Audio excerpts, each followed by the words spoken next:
Yeah, I think you are. The writer of petition. Ready to go? Yeah. When you are, I am. Okay. Have you ever been sitting in front in a class so bored out of your mind that you're ready to fall asleep? You might be feeling like that right now. However, what if there was two of me? What if as I was up here talking to you, there was somebody else walking around the classroom, adding information as I went along? This is where team teaching comes in. You might be a little more alert if there was somebody else walking around. According to Dr. Arnold Armstrong, team teaching is when two teachers teach a class. Together they create a syllabus, create goals for the course, and grade assignments. There's a lot of problems with the standard one teacher style of teaching, and if we work together, we can all, as students, experience the benefits of team teaching. If you watch the news, you see that there's more than one person who gives the news. There's always two regular reporters, and then there's somebody who does the weather and somebody who does the sports. What happens is that it's typical for people to get bored hearing the same voices over and over, which is why news anchors do this. This is no different for students. Students get bored in class hearing the same teacher talk and talk and talk. Therefore, their grades go down because they don't perform as well on tests, quizzes, and homework assignments. If they don't perform as well, they often find themselves with a lot of questions. This leads me to my next problem, which is overcrowded classrooms. In most towns, the average class size is 25:1.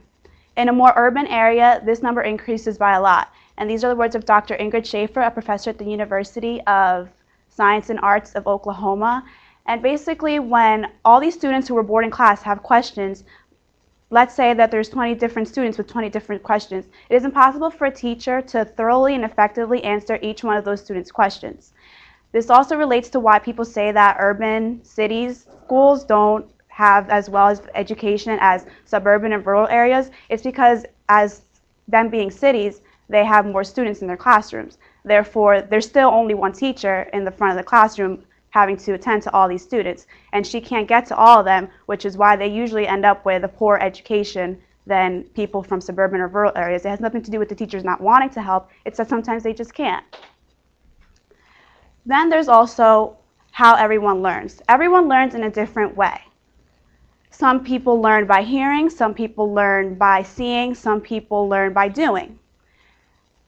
I know that sometimes I have talked to friends who are learning the same thing as I am, and their teacher's teaching it to them in a completely different manner. And I ask myself, why doesn't my teacher teach our class the way that their teacher teaches them?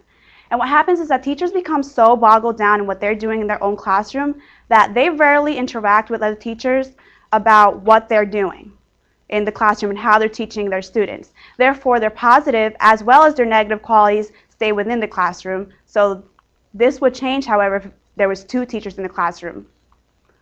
Also, teachers are not constantly getting observed. After the student teaching phase goes by, teachers only get observed once, maybe twice a year. And unless they're doing something that's so horrendous that it's impossible to learn from the way that they teach, they're not going to get like a bad report on it. Everything's going to continue the same way for the rest of the year. However, as the future teachers of America, which many of you in here are planning to be teachers, we can do something to change this. We can go to Board of Education meetings, and they're basically the ones in charge of figuring out how like the curriculum is set in a school. So by bringing this up at a Board of Education meeting, we can change it. Also, we can address the state's Department of Education. I know here in New Jersey, you could go to the New Jersey Education Association conventions. You can bring it up there. You can write letters to them. It is also important to keep your parents informed. You can mail letters out to the parents telling them about team teaching and the benefits for their children. But most importantly is to keep the children involved, or to keep your students involved. Give them a sample class of what it would be like to be team taught. See if maybe they would like it better than if it was just one teacher. If we all chip in, we can come to incorporate team teaching more into our schools. The first benefit from it would be interaction. Interaction in the classroom would double because would be more interaction with the teachers, there would be more interaction with the students, and there would be more interaction with the teachers and the students. And better relationships are established among everyone. Francis J. Buckley, the author of Team Teaching, What, Why, and How, says, teacher strengths are combined while weaknesses are remedied. Teachers complement one another's expertise. This goes back to the thing that I was talking about teachers telling each other what they're doing good and what they're doing bad. Whereas if they were in two different classrooms, each doing their own thing, they wouldn't do this. This is a diagram which shows how team teaching adds to the teacher interaction with the student, which adds to student interaction with the student, which adds to student interaction with the teacher, and then adds to teacher interaction with the teacher, and it all blends in together. It all affects one another. The second benefit is that there will be more attentiveness and retention of information. More attention means better grades. Better grades means better self-esteem. Students will feel proud to be getting good grades and they'll be more eager to go to class. And teachers will feel a sense of accomplishment due to the fact that they're successfully teaching the subject at hand. The third benefit is point of view. The Education Encyclopedia says teamwork improves the quality of teaching as various experts approach the same topic from different angles, theory and practice, past and present, different genders, or ethnic backgrounds. Rider University even sees this because at Rider, the honors program is team taught. So anybody who's in the honors program, if they take honors courses, let's say they take a biology class, that biology class would be taught by a philosophy teacher and a biology teacher, and the students get both points of view. Also, Professor Carbonaro, she teaches a summer course for the EOP students, and they also get the best out of both points of views. And she says that part of the reason why the course is so successful is because it's team taught.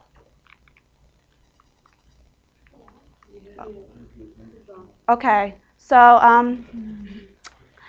I think that EOP students and honor students shouldn't be the only ones to experience this. I think that everybody should be able to experience this. So if we talk to Rider staff, if we talk to our professors, if we make it aware that we want to be in team talk classrooms too, then it can happen, because if we want to offer the best education to students in the future, we have to start off by receiving it ourselves. Thank you.